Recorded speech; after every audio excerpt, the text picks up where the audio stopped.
What's up, everybody? Welcome to Batman Unmasked, your after show for Batman, the Telltale series. Now, normally, you'd come watch this episode after you beat whatever episode you just beat, and we'd all talk about it and talk about our decisions. Everybody go, oh, I can't believe that one. It'd be great. It'd be fun. But you haven't played it yet. Episode 1 isn't out. So instead, today, we're going to talk about how this Batman game came to be.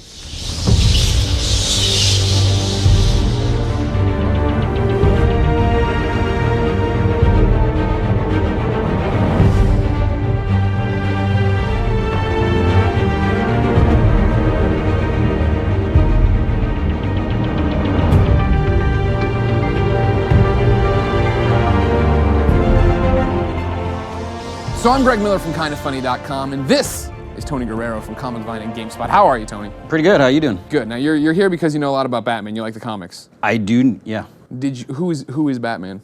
Batman. Can I say? Yeah. Is this a spoiler? Well, I don't know. Have they changed that in your game? I don't know if it's a spoiler. No, it's the same. Okay. So Batman is Bruce Wayne. Great. We'll see you back here for episode. No, everybody, don't worry about it. Sean O'Connor Yes. from Telltale Games, executive producer. How are you? I'm great. How are you? You know, I'm pretty well. This is a nice set. You've done well for yourself. We're excited to have you here. Thank you. I'm happy to be here. Oh, he's excited. And for me Tony too. as well. No. Don't bring Tony into it if you don't have to. No, what are you guys bringing to Batman? You know what I mean? This is what, for me as a Batman fan, for Tony as a Batman fan, Batman's been done well before. Like, what were you excited for to come to and tackle on this project? Yeah, I think this will be a Telltale Batman game, and I think there's been great Batman games before, and they've been really focused on action and skill, but we're bringing the drama and the detective work and some of these aspects that we do really well with our format. Like, we're going to be playing a lot of Bruce in our game, which is different than other Batman games, as well as a lot of Batman. And at certain points in our game, you get to choose whether you play as Bruce or Batman. So, you know, Telltale has a kind of a unique way, a story-driven game, and it's our take on Batman. So then, Sean, what was the reaction in the studio like when people came in like, oh, we're going to work on a Batman game? Oh, it was huge. Yeah. We have so many Batman fans here and so many comic fans, and yeah, the team is super excited. And even the people that are working on the other projects in the studio are super excited about Batman. And was there trepidation? I mean, this is Batman. You know what I mean? You guys have had big properties before. we don't shy away from a challenge, right? We're excited about it. We see so much that we can do that's different from what's been done before. So we think our take on Batman can be really unique and really entertaining to the fans. Okay. So, Kevin, you're talking about Bruce, you're talking about Batman. How do you find that balance, and how does that look from a gameplay perspective? Well, I think when we look at it, we look at your Batman no matter what suit you're wearing, whether you're wearing the bat suit or whether you're wearing the tuxedo as Bruce. So you're always Batman. Everything that can happen as Bruce can affect what happens as Batman and vice versa. So that was really kind of where we were grounded, this duality of always being Batman in every context. Now, Tony, are they saying the right things? Because I'm a Batman fan like you, and it sounds like they're saying the right things. I think so. Yeah. Yeah. I mean, the only difference would be Batman is Bruce Wayne if there's other people around. But yeah, he is always Batman because Bruce Wayne is more like the costume. Right. Bruce Wayne's the mask. Yeah. Right? Batman is who he is. And I guess that's what's interesting about the game, and what I've seen when we went to E3 and I got to watch the demo. Nobody let me play. Jerks. Is the fact that, you know, we get to be in the mind of Batman. And even when we are Bruce, it's then that question of, do I want to talk to Falcone and do I want to be a jerk about it? Or do I want to try to be the aloof playboy? Do I want to look weak? Do I want to start letting that Bruce Wayne part, or the Batman part go out as Bruce Wayne? Sean, is that hard to balance? I feel like Telltale games are always like, all right, you got to be a good guy, or not a good guy or a bad guy, but you make decisions that then radiate out. And Batman is so interesting. There's usually a core to what Batman is. So is it difficult? Sure. But all of our games are difficult to make and make really well and make those choices really matter and make sure that the inner relationships you have with the other characters are all really meaningful and deep. So yeah, there's a lot of hard work that goes into it, but it's actually really fun to do and go, okay, we can be, you know, kind of the Caped Crusader Batman or more the Dark Knight, more brutal Batman, you know, and you can make those choices of how you want to go and how you want to play. And that's what was fascinating about that E3 demo, is the fact that having the first glance at the game and what episode 1 was going to be, seeing those pop up where I think it's a conversation with Catwoman on the rooftop where she's like, well, why do you do this? And the choices pop up and it's like, well, I want to be the hero or I need to instill fear and all. And right there was the first time of like, or oh, Gotham right. needs me. Yeah. Exactly. Because this is, correct me if I'm wrong, Kevin, your own Batman, your own universe. You're playing, this is all your own universe thing. Yeah, that's one of the great things is Batman has a 75 years of history and there's been all these different takes in the comics and movies and television on what kind of what the Batman universe is like. There isn't really an official canon, like one true Batman. So we're making our own version of Batman, and it starts at a very familiar place where people are going to identify like all the common Batman elements, but it definitely does not finish there. It evolves in a very unique to Telltale way. He becomes Superman. He becomes Exactly. Superman. Absolutely. Tony, for you, here we are, pre-episode 1. What does Batman need to be? When you think of Batman, what do you think of in terms of this is what the character is? Well, I mean, they always say Batman can take on anyone. Yeah. He's a brilliant man. He's a great fighter, but it's all about his mind. He's has contingency plans, and he's the world's greatest detective. So he needs to be able to take on any situation, be prepared, and dive in there. So I'm fascinated about the idea of delving into the decision making of Batman, and hopefully I can make the right decisions that Batman would make. Well, that's the whole thing, and that's what's so weird about it, right? Is that I felt like in previous Telltale games, right, Michonne in particular, where when I was playing it, I felt like I knew that character, so I knew the choices I was making. This is the canon choice of how it should be. But with Batman, it is like more than ever the branching paths. And if I want to be the Dark Knight, if I want to be the really brutal Batman, I can do that. But if I want to be, the more I'm in the gray suit with the blue top, I'm here and I'm going to be nicer and chum and all this different stuff. That's fascinating. That's what I'm interested about and how it's going to all play out. But then talk a little bit more then, I guess, about the fact of how it mutates, how Bruce's decisions affect Batman's and vice versa. I'll talk Batman first. So Batman, how you act as Batman, if you're really brutal, the city kind of turns against you. So our game is early on in Batman's career. It's not, 10 years in. It's Ballpark. 1 or 2 years, Okay. 3 years, somewhere like that. He hasn't had 15 Robins yet. Right. Gotcha. Exactly. He has had 0 Robins at this point. So Gotham's still not sure how to react to this masked vigilante. Sure. And so depending on how you act, Gotham acts different. And so depending on how you act as Bruce, with Falcone, like you said, that we showed in the E3 demo, or with Harvey Dent, or some of the other characters that we have, that impacts how Gotham perceives Bruce as well. It all kind of ties together in some very cool and meaningful ways that I don't want to spoil. Is it interesting to jump in and be able to have your own Harvey Dent and have your own Selena Kyle? Because that was the thing I was taking away from it, is the fact that I feel whenever we talk about Batman as a property, as 75 years of history, you talk about the Rogues Gallery, and you talk about all this, his partners in crime and all these different things. To come out and see the way Harvey interacts with Bruce, and then to see the way Catwoman and Batman get to there's something familiar about it with like Batman, Catwoman, and then with Harvey there was something grounded and not, if that makes sense. Well, it's exactly what Kevin said, is we start in a very familiar place. So if you're familiar with Batman, which I would assume most people are that are picking this If you're up. watching this, hey, what's up, Batman you, nerd? you probably are. We start in a relatively familiar place, and so with characters that you know, and we establish that, but then it kind of goes where you take it. So it really depends on how you play it, how you play with those characters, how you interact with them, how you treat them, in where those characters go and where the season goes. Based on Batman's decisions and Bruce's decisions, is it possible that maybe somebody we think would become a villain this way won't become a villain at all? Is that too leading of a question? Yeah, I think there's definitely space where who the villains are in our series emerges from gameplay.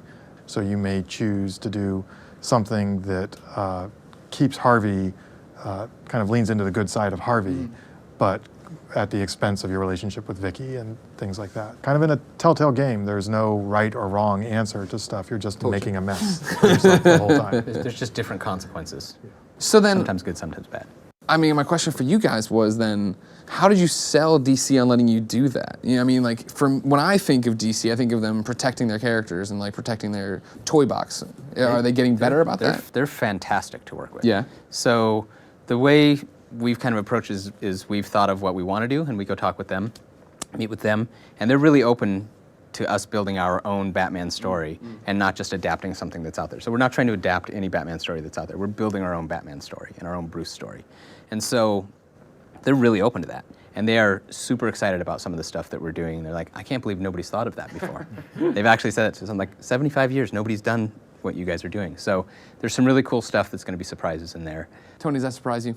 You keep an eye on the comic book industry. I feel like being a DC fanboy for my entire life. I mean, it makes sense.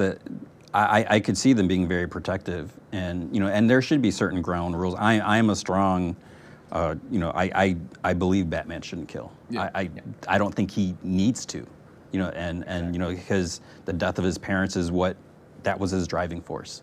So he would hold all life sacred, even people like the Joker. So I think he's so skilled that he knows how to take down an opponent. The only problem is keeping them locked up. Exactly. That seems Which to be, he can't do. He cannot do that. Every time. Somehow in Gotham, that seems to be the challenge. Yeah, and they are very protective. Oh, sure. They're not just like, oh, do whatever you want, but they're very open to us telling our own story if it makes sense and fits within the overall construct. So how did this conversation with DC about Batman start? Like, I think that's an interesting thing. You guys are Telltale, you make all sorts of crazy, amazing games, but did they approach you? Do you approach them? Well, we started working on things like Wolf Among Us, our fables. Yeah. And that's where we got to know each other a little bit. And, Batman is the crown jewel. It's the, one of the biggest things on the planet that we could work with. Sure. So it's a real privilege to be able to go and play there. It was a process of working on Wolf Among Us and seeing the kind of cool things that we could do with Wolf Among Us, and then talking about what was the next thing we wanted to do. Did you have to, in a way, prove yourself to them? I mean, Wolf Among Us is your first foray out with them, and I remember, geez, that was years ago when you guys announced that. That was at that event downtown. Yeah. So I don't know if it was I wouldn't say Wolf was like a test to see if we could do Batman. Sure. It wasn't like a prerequisite. Okay. But it was a big step in the evolution of the relationship of all the Batman games that have come before have been stellar. There's been really amazing games, and it's important that important to Warner that we make a really good Batman game. Sure. Obviously. So I think we've gotten to a really credible point in the relationship between both companies, and we're like, okay, let's go for it. Let's go for the brass ring. Let's do Batman. You make a joke, about it's important to them that we don't make a bad Batman game or stuff, but that, in a way, I think, is what's awesome about where we are right now in 2016, is the fact that companies like DC and Warner Brothers take it seriously now, when in the past, maybe not DC or anybody, now they actually want to tell stories and they want to build universes. Yeah, I mean, look at how good all the Batman games have been so far. And I think our game is a very different take. It offers players a very different way of exploring the Batman universe, but it's going to meets all the same quality that you expect from a Batman game, which is the bar is really high. They've done a really good job of picking partners and working really well with partners, and we're getting all that for us as well. Sean, are you ready though? Because so many people are going to pick it up and be like there's going to be all the Telltale nerds like me, like this audience, that pick it up and know what they're getting, right? Yep. But you're going to get a whole bunch of people who are coming over like, all right, why is there so much talking? Yeah, you're exactly right, and I think that's we need to educate our audience of this is how this game is different from the Rocksteady games or any of the other Batman games that are out there, where this game is about playing as Bruce, playing as Batman. A lot of it is dialogue, and a lot of it is interpersonal relationships and the machinations of how that stuff changes as you act differently and behave differently, and how you deal with each of those characters in different situations. That's where the Telltale magic is, right? Yeah. So for us, and we've got action as well, and we've upgraded that stuff. Yeah, you saw systems, E3, right? and it looks and plays really cool as well. But our game is not an action game. Our game is a narrative-based exploration into Batman and Bruce Wayne with action in there, and it's everything that you would expect if you understand that going in. So I think it's really cool, and for the Batman fan, there's really good action Batman games out there that we love, like Kevin said as well. This is another thing to kind of complete your collection that really gives you another side of it. And we're doing something really unique with Bruce, where there's been very little Bruce gameplay anywhere else, and we're a lot of Bruce. We're a lot of Batman also, but but it's 50-50.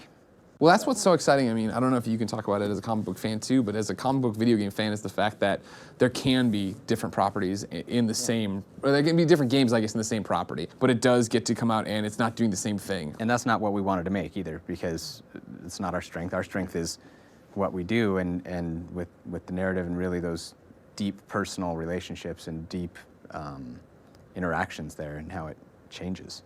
Like, it's so much fun when you're Batman and you're interacting with Gordon.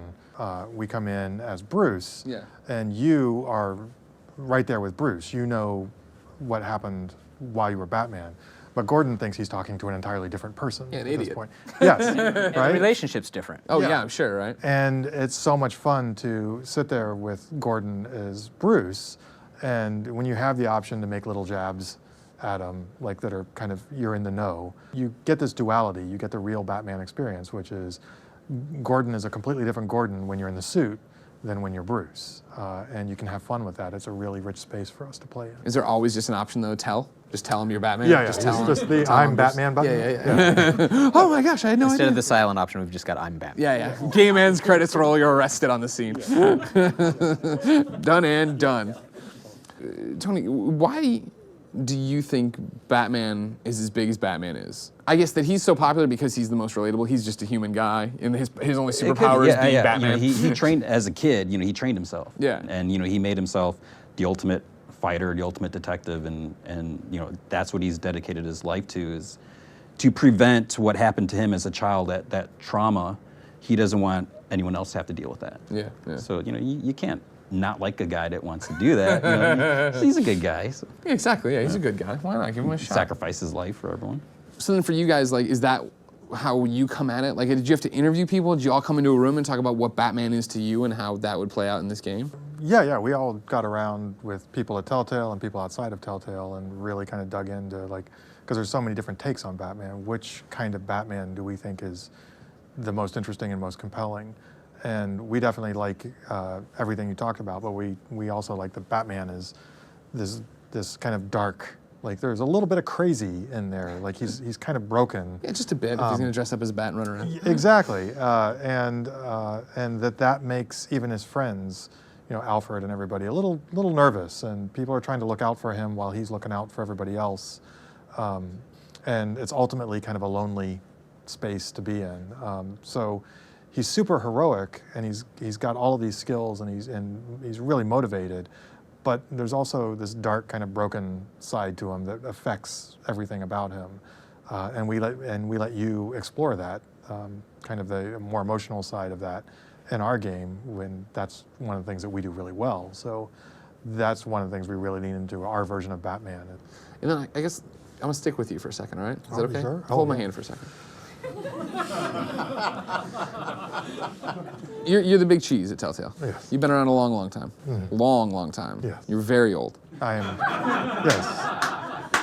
They wheeled me in here for that. They out of the cryogenic sleep Yes. you came here to talk about it. What year is it?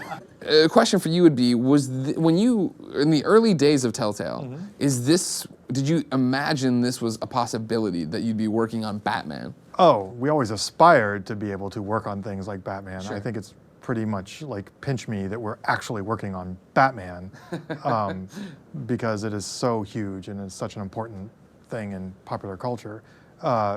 But this is always what we hoped to compete with. We wanted to entertain people in a really high-class way, the way that Batman has always done. The best storytellers in the world work on Batman, and the fact that we've been invited in is awe-inspiring from something we started, years and years ago. Sure. And it's been this steady march of kind of learning the craft of interactive storytelling to kind of earn a place where, like DC trusts us to come into the Batman universe and make a product that competes with all the other games, all the other movies, and things. Like it's a high bar, and we've got all of our biggest guns pointed at it to make this incredible Batman experience. But it's still uniquely Telltale, and it's pretty amazing from my perspective that we're here and we're actually doing this. So we've talked. I keep bringing it back to like the beginning, but that's what we. Since you haven't let me play the game yet. When you guys find out you're excited, it's Batman. Is every day, or was it one day of like you got to design your own bat suit and make your own Batmobile and make your own Batcave, and like that's like the nerdy stuff that I would lose my mind to do. Yeah. Was it just moment after moment of like we're gonna do? Oh my, we can do this. Every day's like that. Yeah. It continues like that. It's like, oh, we need to make a new gadget, and we can invent a new Bat gadget. It's like, what do we need? That's really cool. Shark repellent. Shark repellent is exactly what we came up with. Yeah. So I guess, great minds think alike. It's So the classics. things like that, or even things like, okay, we're working on a villain that's from canon. What do we want them to look like? Because we don't have to make them look exactly like they have in the past. We want to have nods to that, obviously, and so that you understand who it is. but we get to make our own unique take on them, which is really kind of fun and super interesting as well. And it's not just the new stuff that we're inventing. I think it's the twists that we're able to put in, the unexpected stuff. Like I said, it starts at a very familiar place. Yeah. But the things that happen to relatively familiar characters over the course of the season, and that happen because of the way you play, are I don't think we've seen characters evolve in this way in any other aspect of Batman canon. So it ends. It's definitely its own unique lane. You just tell me already. By the end of episode 1, do you feel I'm already seeing that results, that I'm seeing like, oh my gosh, I can't believe they've done this to that character? Yeah, the character that's the problem is an unexpected character. Alfred. It's Alfred. It's all Alfred. Yes. Good old Al. Yeah, that'd be nice. Tony, as we get ready for episode 1 here, because this video is closing out soon, and then we go to cryogenic sleep till we get it. What do you want out of episode 1? Like, what do you want out of this Batman story? See, one of the things that was like on my mind is like, what characters, what other villains are we going to see? And because I would imagine you guys would kind of have to hold back, for future chapters, future seasons, and all that. And so, you want to see the popular characters, but at the same time, you want enough time where everyone is fleshed out enough. Like, I'd like to see Condiment King. And he's a character you shoots ketchup. I know Condiment King, yeah. But I want to see Batman just really twisted at the same time, as much as you might want that, it's like, well, maybe that's not the best way to go. Yeah. Maybe a little more Joker or someone else. And Yeah. Condiment King is featured prominently throughout the... Yeah. So what? So far, and I'm not even saying villains. We know Harvey Dent's in there. We know Catwoman's in there. Like we said, Falcone's in there. And that was like, that I love that exchange. Just to not to give you too much props here, but like that was such a great part of the E3 demo was Bruce talking to him, and then because that was the first moment where I was like, we're making decisions as Bruce Wayne, and how does that affect it, and how's it going to affect Batman? And when we get in there, and it's like, do you shake his hand in front of this room full of people? Yep. And it's such a small thing, but it's like, under no circumstance do I shake this guy's hand, but then I don't no longer look like this stupid playboy that I am. Right. And then I was like, man, it was really hard, I guess, for Christian Bale to act drunk in that scene. Because I never thought it would be, but here I am in these moments as Bruce Wayne. Yeah, those are the kind of things that I think are unique to the Telltale experience. Is you're standing in front of Falcone, you're not going to beat him up, you're not going to do anything. You're on stage, you're literally at this gala with people surrounding you, and he holds his hand out. And the press and everybody is watching Bruce do this, but as the player, you're sharing that Bruce experience. You know that this is a bad guy you don't want to shake hands with. Right. You know what it would mean. And that's one of those classic Telltale things. What's the right choice there? And there isn't really a right choice. If you shake his hand, then now you're playing as the playboy and it's not a big deal and you're aloof and all of that. If you don't shake his hand, you're a badass, Bruce Wayne. Suddenly you have a backbone. You're giving him a message. And that influences the way he interacts with Bruce for the rest of the game. So you're on stage, you're faced with this relatively simple scenario of, do you shake this gangster's hand? And that's a big deal in a Telltale game. Now, I feel like the one thing we haven't talked about, which is weird because we're so deep into the show already, is your cast. You've done a great job of casting this in IMO. Of course, you've done the same thing that always happens where you fell into this Troy Baker trap. Once you let Troy Baker in one of your games, you get all of his cronies, as Travis Willingham, Laura Bailey. They're all fantastic, though. So how do you say no, right? They're fantastic. And so, yeah, we're super excited about the cast. I'm assuming there were auditions and everything else, or did you guys know from the get-go? No. What did Troy bring to Batman that's why you wanted him? I think it's a lot of what Troy brings to Batman and Bruce, right? Because it's two roles that he's got to play, not just one. I think he brings a real. First of all, the guy's just super talented, right? He's just great. Too handsome too. He's a little handsome, yeah. Anyway, I'm just saying he has too much. Is all I'm saying. You got me all. I understand, Troy. You're talented. You also need to look good all the time. Amazing scarf collection. Good socks. See, that I didn't know. Now, yeah. Oh man! Next time he's up here, just drop it out of the blue. Hopefully you meet him, or you have him up here before this post. Be like, hey, I heard you like socks. Be like, oh yes, I do. Would you like to talk about them? And then he'll do that thing where he whips his hair back and be like, well, I was in Paris. And Everybody signed Troy up for Sock Club. but no, so he comes into audition. Yeah, and he brought just a real good understanding of what the character is, on both sides, Bruce Yeah. and Batman. He just plays it really well. He gets kind of the brooding billionaire part. He gets the Dark Knight part. He gets the more gentle Cape Crusader part. So we can get all those different things that we need from him really easily. And he's a huge Batman fan, so obviously he knows a lot. He understands what we're doing, and he asks a lot of really great questions. When we say, hey, we want you to do this, he's like, that's different than Ken. And we're like, yeah, this is what we're doing, and this is why this is cool. And he's like, oh, okay. He's like, I refuse to do that. Yeah. Walks off set. That's not my Batman. Maybe once or twice. Yeah. Well, no, what I thought was interesting, talk to me about your Harvey Dent. Because when I'm friends with Travis Willingham, so I know him already as this big, hulking, lovable dude. Yeah. And then I'm playing the game and Harvey Dent shows up and that's exactly who it is. Is that how your Harvey Dent was always going to be, or did Travis influence that? Well, I think Travis influenced it a little bit. Yeah. But we were always going with a bigger, we wanted a big Harvey Dent because of where Harvey may or may not go. Yeah. Right? Based on my decisions, Telltale, how you doing? That's right. We thought it would be a cool evolution to have somebody that's a little bit bigger than Batman there. So that was part of it. Also, he just brings a real good kind of politician nature to Harvey. Because in the start of episode 1, Harvey's running for mayor. And so that's what that gala is that you played in the E3 demo, where it's a campaign thing. So he plays that role really well as the politician. So. Sure. Laura Bailey, Catwoman, Selena Kyle. Awesome. Is there any reason? I don't think she's been in a million things. You watch it, she's Catwoman, nails it. But what I'm excited about you, Laura, don't get me wrong. But then I like that you guys, for the first time, unless I'm wrong, which I rarely am, first time you're working with this Richard McGonagall. I think it's our first time, yeah. Yeah, he's so good as Falcone when he came Falcone. in. Yeah. He is literally a comic book gangster, right? Yeah. So you want to portray kind of the fantastic kind of comic book nature of it, but then you want it to be a real character as well. I think all the parts here are it's this fine line between being realistic and dramatic, yet still being a fantastic kind of comic book universe. Sure. And it's really challenging for all the actors, particularly for Troy, because he's playing 2 different parts. And they're all really bringing their game to the part. They're really, really committed to like finding that balance between the crazy comic book universe and grounded in like some really good drama. I was just wondering, do you have to pay Troy twice for playing 2 roles? No, we do not.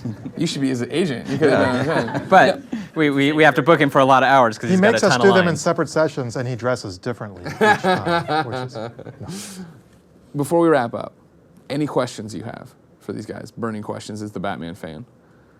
I'm super excited they're doing their own thing. They're taking Batman and making it. I'm excited for when we get off the beaten path, when it isn't just what we know. Yeah, I mean, I think it's great to have earlier in his career. So he's not the ultimate, Batman that can do anything. So, because I'm assuming as I play the game, I may make some mistakes. No, you? I don't know, but No. so it would make sense if it's a younger Batman for that. I'm really curious, sort of decisions you make. How drastically does it affect the game? Like, is there like I just played, this chapter. I need to replay it now, as a nice Batman versus brutal Batman is like a huge difference. Yeah, so it's a typical Telltale game. So branching is a part of it, but it's not like there's going to be 100 different endings to it. It really is how you role play and how the relationships you make and the story, the narrative affects all of the characters. So everybody plays kind of a very similar story, but it's really tailored to how you play. You're playing your own version of Batman and your own version of Bruce, and you're going to be developing different relationships with all the characters than I might or anybody who plays it, but you're going to be able to share the circumstances and talk about like that, do you shake Falcone's hand or not? That's, we can make different decisions there, but we get to talk about like, well, why did you do that? I would have never have done that. And that's what we'll do in this show when the episodes are out and you've played them. Yeah. That was always one of the things that I loved and hate, like in Walking Dead, where you make a decision, it's like, oh, if I should have made that other decision, and so it'll be interesting to see. So yeah, it would be, nobody wants a Batman game, or we don't want to deliver a Batman game that doesn't have Falcone in it. So it's not like your choice determines whether he's there or not. Gotcha. So your choice has to determine how he feels about being there and what his motivations are and why he's doing the things he's doing and that's what you have influence over. But he's going to be in the story. He's going to be in everyone's story because it's a great Batman story. You have to have Falcone in it. We want to open the floor to our audience for questions over here, for your spitting questions. Yes, sir. What's your name? My name's Nick. Hey, Nick. Hey, how's it going? And for the Telltale guys, we mentioned earlier we're looking at a really big Harvey Dent, physically large Two-Face. And we've seen this happen before in video games where basically there's a physically large, imposing character. Is that going to pose physical challenges Batman has to overcome? Is that just sort of a stature or posture thing? What are we looking at here? Well, it depends. It's not necessarily Batman that has to overcome it. It might be somebody else. Maybe you have to interact in a different way there. But I think it will be both in just to be an imposing guy, but also definitely a physical presence later on. Again, hard to say things without spoiling. Sure, and I mean, I understand that. But like when I was playing through the E3 demo and he walks up and gets introduced, my first thing was like, oh, he's a big guy. He is a big dude. If we go that way, that's going to be an interesting fight. That's going to be something different. Having a big dude as a friend or a foe is interesting in different circumstances. Exactly. Are there any other audience questions? Yes. What's your name, Miss? Blue Jay? Blue Jay. Yes. I think we've seen a lot of, in the E3 demo and in the pictures, we've seen a lot of Batman with his antagonists, as it were. But Batman has a history of working with people like Robin and Batwoman and Batgirl. Do we get to see any of those types of characters? Yes, you may. Batman will absolutely work with some different characters, and they may be unexpected, which is cool. And you may get to choose some of that too, of how much you want to work with different people. Oh, neat. Yeah, it's a Telltale game, so you don't necessarily presume that everything that looks like an antagonist necessarily needs to be an antagonist in the way you play the game. Okay. And you may get to choose who you want to ally with in some different situations. What do you guys want to say that I haven't asked? This is just going to be a really cool Batman experience, you know? Yeah. Something different and there's some cool twists in